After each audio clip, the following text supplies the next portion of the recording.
नमस्कार। स्वागत है आप सभी का गणेशा एस्ट्रो हेल्प में। मैं हूं डॉक्टर दिलीप और हाजिर हूं आपके सामने लेकर राहु केतु का महापरिवर्तन। बहुत ही महत्वपूर्ण गोचर। जितने भी गोचर हैं उनमें सबसे महत्वपूर्ण गोचर तो शनि का होता है, उसके बाद राहु बड़े महत्वपूर्ण है। किसी भी साल को समझना हो, किसी भी समय को समझना हो तो राहु, गुरु और शनि ये तीन इम्पोर्टेंट होते हैं। अगर ये तीन शुभ हैं तो बाकी के जो छोटे मोटे अशुभ हैं वो भी कुछ खास आपका शुभ कर नहीं पाएंगे। मतलब ओवरऑल साल अच्छी जाएगी, समय अच्छा जाएगा। तो एक बहुत बड़ा परिवर्तन हो रहा है राहु का। कोई भी राहु का गोचर पूर्णतः शुभ या अशुभ नहीं होता है। जिन घरों से या जिन भावों से राहु 3, 6, 10, 11 होते हैं उन भावों का वो हमेशा शुभ फल देते हैं। जिन भावों से वो 12 में या अष्टम होते हैं वहाँ का वो अशुभ फल देते हैं। वैसे लग्न से और चंद्रमा से 3, 6, 10, 11 में जब वो होते हैं इसी वजह से उनको शुभ माना गया है, क्योंकि चंद्रमा मन है, लग्न हमारी बुद्धि है, हमारा शरीर है। इससे पहले कि हम आपके डिटेल में जाएं, थोड़ा सा राहु की बात करते हैं।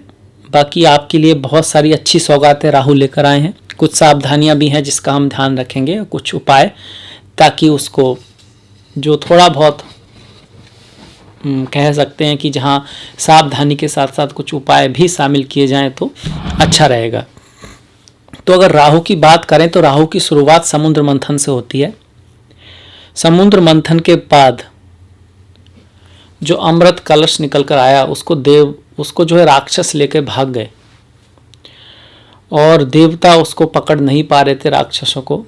और ऐसे में भगवान विष्णु ने मोहिनी का रूप रचा और जब मोहिनी प्रकट हुई राक्षसों के सामने तो उनकी सुंदरता इतनी मनमोहनी थी, उनका बोलने का तरीका, ओवरऑल ऑरा इतना अच्छा था कि उन्होंने राक्षसों को राजी कर लिया कि वो अमृत उन्हें दे दें और मोहिनी डिसाइड करें कि किसको कैसे अमृत पिलाना है। इस बात के लिए राक्षस असुर मान गए।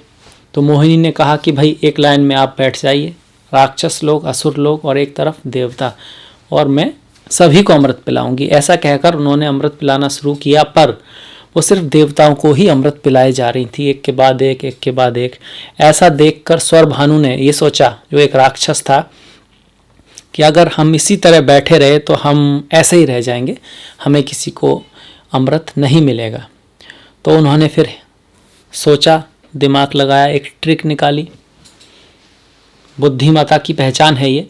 और इस तरह का रूप धारण किया कि सारे के सारे देवता मिलकर भी उनको पहचान नहीं पाए, और जब तक पहचाने तब तक देर हो चुकी थी, तब तक अमृत की बूंद उनके कंठ में जा चुकी थी और वो अमर हो चुके थे। ये बिल्कुल भगवान की इच्छा से हुआ, उनकी इच्छा के बिना पत्ता भी नहीं हिलता।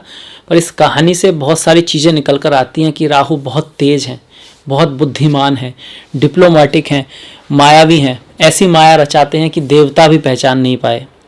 रिस्क टेकर हैं, खतरों के खिलाड़ी हैं। कितना खतरा था, अगर पहले पता लग जाता अमृत पीने से पहले तो हो सकता है कि राहु केतु होते ही नहीं। तो स्वर भानु का जब धड़ जो है शरीर से, सर से धड़ अलग कर दिया गया, तो ऊपर वाला जो हिस्सा है वो राहु और नीचे वाला जो है केतु कहलाया। राहु हमारे फ्यूचर को दिखाते हैं, केतु हमारे पास्ट को दिखाते हैं। राहु भौतिकवादी हैं, केतु मोक्षवादी हैं और सीधा मोक्ष की तरफ जाना चाहते हैं। राहु जीवन के लक्ष्यों को पाना चाहते हैं और राहु के पास अपना शरीर नहीं है, तो उनकी जो इच्छाएं हैं कभी पूरी नहीं होती हैं। वो खाते हैं, नीचे से निकल जाता है। सिंबॉलिज्म है कि इच्छा उनकी कभी तृप्त नहीं होते। राहु रिस्क लेना चाहते हैं, राहु जीवन में कुछ करना चाहते हैं। राहु समझते हैं कि जीवन का उद्देश्य जीने में है, कुछ प्राप्त करने में है, कुछ ऊपर जाने में है। वो शांति नहीं चाहते हैं। वो समझते हैं इस बात को कि जहाज अगर है, पानी का अगर जहाज, सबसे सेफ तो बंदरगाह पर है, शांति तो बंदरगाह पर ही है। पर वो इसलिए नहीं बना है कि बंदरगाह पे खड़ा रहे, वो इसलिए बना है कि वो समुद्र में जाए और लहरों से खेले। ठीक, हवाई जहाज जो है सबसे शांति वाली जगह तो एयरपोर्ट ही है, पर जहाज इसलिए नहीं बना कि वो सेफ्टी के चक्कर में उड़े ही नहीं, इसी तरह मनुष्य भी सेफ्टी के लिए नहीं, कुछ हासिल करने के लिए, कुछ लक्ष्य प्राप्ति के लिए बना है। दोनों की अप्रोच अलग है। राहु का रुख बाहर की तरफ, केतु का रुख अंदर की तरफ, पर दोनों ही बहुत साहसी योद्धा हैं और अपने अपने लक्ष्य की तरफ बड़ी तेजी से और विलक्षणता से आगे बढ़ते हैं। तो राहु केतु बहुत शक्तिशाली ग्रह हैं। राहु भौतिकवादी हैं, डिप्लोमेटिक हैं, साइंटिस्ट हैं, शोधकर्ता हैं, विदेशों से उनका ताल्लुक है, विदेश ले जाते हैं, विदेशी कंपनियों से, विदेशी लोगों से व्यापार कराते हैं, विदेशियों से मिलवाते हैं। विदेश नीति में राहु का बड़ा महत्व है। अचानक से कोई अगर फर्श से अर्श पे पहुंच जाता है, अचानक से किसी को जो फेम मिल जाती है, अचानक से बहुत सारा पैसा किसी को मिलता है, तो उसमें राहु का बड़ा रोल होता है।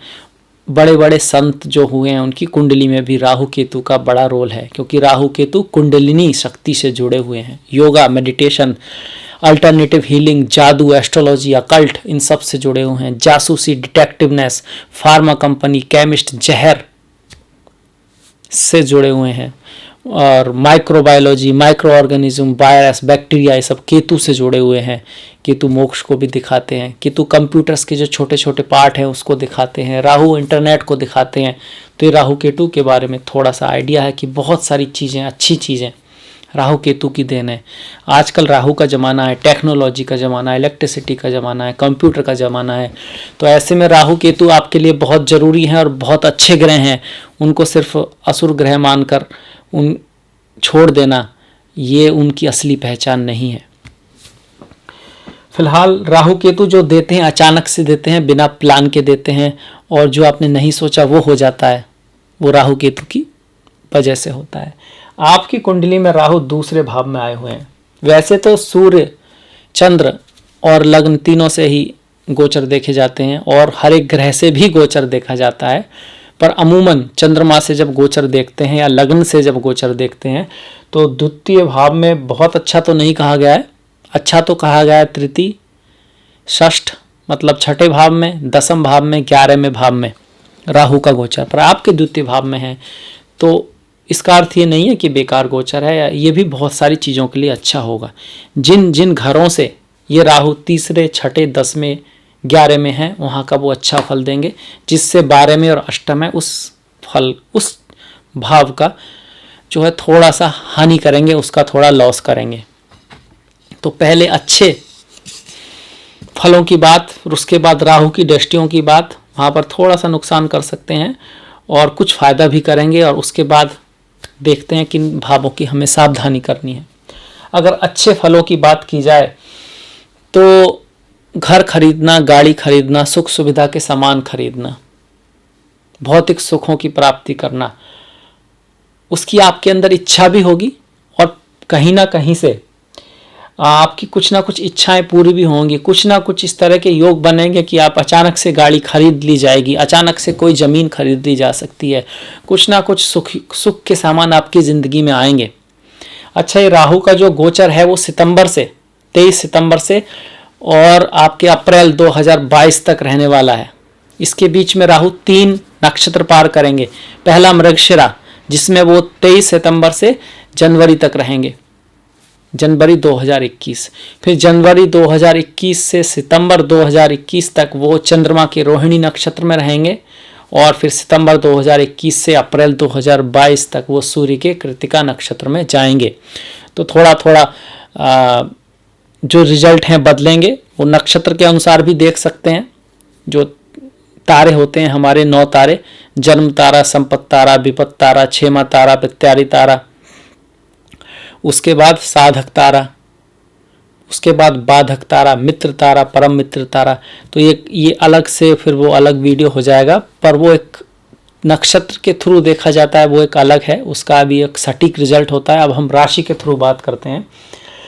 तो घर, गाड़ी, बंगला, इन सब का सुख मिल सकता है, ज़मीन खरीदी जा सकती है, और कहा जाए तो इसमें अगर आप इन्वेस्ट करते हैं तो आपका फ़ायदा होगा। आपको पता लगता है कि कहाँ अब किस चीज़ में आप इन्वेस्ट किया जा सकता है। रियल इस्टेट से आपको फ़ायदा हो सकता है। अगर आप स्टूडेंट हैं तब भी ये आने वाले 1.5 साल आपके लिए अच्छे रहेंगे। आपकी एजुकेशन अच्छी जाएगी, आपके मार्क्स अच्छे आएंगे, आपका कोई कंपटीशन की अगर तैयारी कर रहे हैं तो उसमें भी आपको सफलता मिल सकती है। सरकारी नौकरी में है तो सरकार के थ्रू सरकार आपके फेम क्या कह सकते हैं, फेम आपको मिल सकती है, आपके फेवर में भी रहेगी सरकार। गवर्नमेंट में है अगर आप हैं तो गवर्नमेंट से आपको लाभ मिलेगा। कारण ये है कि ये जो पंचम भाव है, जो गवर्नमेंट का है, सरकार का है, पावर का है, फेम का है, उससे अगर हम राहु को गिनते हैं तो ये आपके दसम भाव में आ रहे हैं। अब चूंकि पंचम से राहु दसम में है तो अच्छा फल देंगे। इसी तरह से चतुर्थ भाव से अगर हम राहु को गिने तो ये 11वां भाव आएगा। एक बार देखिए गिन लेते हैं, एक इस तरह से गिनते हैं हमेशा, तो 1 2 3 4 5 6 7 8 9 10 11। इसीलिए चतुर्थ भाव के शुभ फल आएंगे, पंचम भाव के शुभ फल आएंगे। पंचम भाव में संतान भी होती है तो आपकी संतान अच्छा कर सकती है, आपकी संतान को उच्च पद प्राप्ति हो सकती है। अगर वो नौकरी की तलाश में है तो उनकी नौकरी लग सकती है, उनके जीवन में कुछ सुख संपत्ति शांति पुत्र रत्न की प्राप्ति हो सकती है। आपकी संतान को या आपको खुद पुत्र रत्न की प्राप्ति हो सकती है। इस सब की संभावनाएं हैं। लड़की होने का थोड़ा चांसेस ज़्यादा है, राहु कन्या संतान ज़्यादा देते हैं। और इसके साथ साथ नवम भाव का भी रिजल्ट अच्छा मिलेगा। और ये बहुत ही शुभ ग्रह है, शुभ घर है, शुभ भाव है। भाव का मतलब भावना होता है, तो बहुत ही शुभ भाव है। पिता अच्छा करेंगे अपनी लाइफ में, भाग्य आपका साथ देगा, उच्च शिक्षा आपको प्राप्त हो सकती है, ज्ञान विद्वत्ता और किसी भी तरह की नॉलेज अगर आप पाना चाहते हैं तो उसमें सफलता मिलेगी। अगर आपका फील्ड लॉ का है, आप टीचर हैं, आप डॉक्टर हैं, या आप किसी तरह से नॉलेज देते हैं, आप टीचर हैं, अध्यापक हैं, टूरिज्म से आपका मतलब है, आप लॉ से हैं, वकालत से आपका मतलब है, आप पब्लिकेशन हैं, बुक लिखते हैं, किताबें लिखते हैं, पब्लिश करते हैं एक्चुअली, तो उसके लिए ये अच्छा समय रहेगा। लिखने से ज़्यादा पब्लिश के लिए ये अच्छा समय रहेगा, क्योंकि नवम भाव के भी शुभ फल देने वाले हैं। क्योंकि नवम भाव से अगर हम राहु तक गिनते हैं तो 6 नंबर आता है, 6ठा नंबर आता है, इसे नवम भाव के शुभ फल देंगे। 12वें भाव के भी राहु शुभ फल देने वाले हैं, क्योंकि 12वें भाव से तृतीय बैठे हैं। तो 12वां भाव विदेशों का होता है, इंपोर्ट एक्सपोर्ट का होता है, बाहर जाने का होता है, मल्टीनेशनल कंपनी का होता है, मंदिर का होता है, हॉस्पिटल का होता है, चर्च का होता है, जेल का होता है। तो इन सब चीज़ों से लाभ होगा। इन सब चीज़ों में अगर आप काम करते हैं, आप डॉक्टर हैं, आप जेलर हैं, आप मंदिर में पुजारी हैं, आप फॉरेन कंपनी में हैं, इन सब चीज़ों में हैं, तब भी आपके लिए समय अच्छा रहेगा। तो ये तो रहा सारी अच्छाई जो आपके लिए लेकर आए हैं। कब होगा? पूरे साल में कभी भी हो सकता है। देखिए, शनि एंड में रिजल्ट देते हैं, सूर्य मंगल शुरुआत के कुछ महीनों में ही बड़ा रिजल्ट दे देते हैं, फिर बाद में धीरे धीरे कम हो जाता है। गुरु और शुक्र मिडिल में अपना रिजल्ट ज़्यादा देते हैं, पर राहु और बुध, खास करके राहु, कभी भी रिजल्ट दे सकते हैं, कभी भी। इसी वजह से उनको माया भी कहा गया है, इसी वजह से उनका कुछ कह नहीं सकते कब रिजल्ट दे दें, पर देंगे। इन भावों के अच्छे रिजल्ट देंगे, खासकर अगर आपकी दशा महादशा अच्छी चल रही है और आपकी कुंडली में राहु शुभ हैं तो। अब थोड़ा देखें किन भावों का थोड़ा ध्यान रखना है। तो सबसे पहला जो सबसे ज़्यादा ध्यान रखना है वो रिश्तों का, रिलेशनशिप का, और बिजनेस में भी पार्टनरशिप में आपका जो क्लाइंट्स हैं जो हैं उनसे थोड़ा अनबन हो सकती है। पति पत्नी के बीच, प्रेमी प्रेमिका के बीच, दोस्तों के बीच आपस में रिलेशन में थोड़ा फ्रिक्शन आ सकता है। ईगो के ऊपर गलत फहमी के कारण। राहु धुआं है, राहु जादू हैं, राहु माया हैं। जो नहीं है वो दिखने लगता है, जो नहीं है वो होने लगता है, ऐसा लगता है आदमी को। और इस शक की बात पर, गलत फहमी की बुनियाद पर ही लोग अलग हो जाते हैं। तो इस चीज़ का ध्यान रखना है, ऐसा ना हो। दूसरा, छोटे भाई के साथ, पड़ोसी के साथ कम्युनिकेशन के वक्त, कुछ राइटिंग करते वक्त, कुछ डॉक्यूमेंट करते वक्त बड़ा सावधान रहना। ये 2 चीज़ें हैं जो अगले 1.5 साल का मेन फोकस है, जिसको भूलना नहीं है, ध्यान रखना है, लिख लेना है कि इन चीज़ों में बड़ा ध्यान रखना है। बाकी कोरोना के केस में अगर हम देखें तो राहु केतु, जैसे मैंने बताया, वैज्ञानिक हैं, शोध हैं, तो राहु उच्च की उसमें आ रहे हैं, केतु भी स्कॉर्पियो में आ रहे हैं। और केतु जो हैं, और स्कॉर्पियो जो है, ये जो भाव है 8वां भाव, ये मृत्यु से रिलेटेड है। यहाँ पर केतु आएंगे तो वैक्सीन वगैरह, उसका कुछ इलाज आएगा, इस तरह की उम्मीद है। कि इसके बाद कोरोना की असली वैक्सीन, ऐसी वैक्सीन जो काम करती है, वो आ पाएगी। ये मैंने बहुत पहले एक वीडियो बनाया था, उसमें भी सिर्फ एक ही वीडियो बनाया था मैंने कोरोना का, उसमें मैंने कहा था कि 23 सितंबर से लेकर 24 नवंबर तक, उसके बाद ही कोई दवाई आ पाएगी। तो आप देख सकते हैं चाहें तो, उसके बाद मैंने कोई वीडियो नहीं बनाया, सिर्फ एक ही वीडियो बनाया था कोरोना पर। तो इस तरह की संभावना है। अच्छा, राहु की दृष्टियों के बारे में हमने विचार नहीं किया। राहु की 3 दृष्टि होती हैं, 5वीं, 7वीं और 9वीं। तो राहु यहाँ से बैठकर छठे घर को देखेंगे 5वीं दृष्टि से, 7वीं दृष्टि से अष्टम भाव को देखेंगे और 10वीं भाव को, 10म भाव को देखेंगे अपनी 9वीं दृष्टि से। छठे भाव पर जो राहु की दृष्टि है, रोग ऋण शत्रु का विनाश करती है। वैसे तो सेहत का थोड़ा ध्यान रखना है। किसी को कर्ज ना दें तो उतरने में प्रॉब्लम हो सकती है। बाकी छठे भाव पर राहु की दृष्टि शुभ ही मानी गई है, एक तरह का विपरीत राजयोग बनाती है। अष्टम पर राहु की दृष्टि विचारणीय है। विचारणीय है मतलब कि ड्राइविंग करते वक्त रैश ड्राइविंग ना करें, आराम से चलाएं, देख के चलाएं, ध्यान से चलाएं। थोड़ा सा कुछ अचानक हो सकता है, जरूरी नहीं है, अगर कुंडली में ऐसे योग हैं तो। 10म भाव पर जो राहु की दृष्टि है, वहाँ पर गुरु भी हैं, वहाँ पर शनि भी हैं, और गुरु शनि का वहाँ पर नीच भंग राजयोग भी बना हुआ है। तो एक तरह से कुछ खास तो बुरा नहीं करेगी, पर थोड़ा बॉस के साथ, गुरुओं के साथ, आपसे जो सीनियर्स हैं, थोड़ा अनबन करा सकती है। और अपने धर्म जो है, अपना जो धर्म है, अपने जो धर्म गुरु हैं, उनका आदर करते रहें, उनके प्रति श्रद्धा रखें। गरीब लोग हैं, आपसे जो कमज़ोर लोग हैं, उनका ख्याल रखें, उनके लिए कुछ कर दें। जैसे रास्ते में कोई मिलता है तो 1 रुपया ही दे दें, कुछ खाना खिला दें उसको। कभी जरूरी नहीं है कि आप बुधवार और शनिवार को ही करें, बुधवार शनिवार को ज़्यादा अच्छा माना गया है, पर ऐसा नहीं है कि आप इतवार को करेंगे पुण्य कर्म तो उसका आपको पुण्य नहीं लगेगा, वो भी लगेगा। तो जब आपकी अपॉर्चुनिटी हो तब गरीबों का, अपने से छोटों का, भिखारियों का उनका कुछ भला कर दें, दिल से कर दें, उनके लिए करें तो अवश्य लाभ होगा।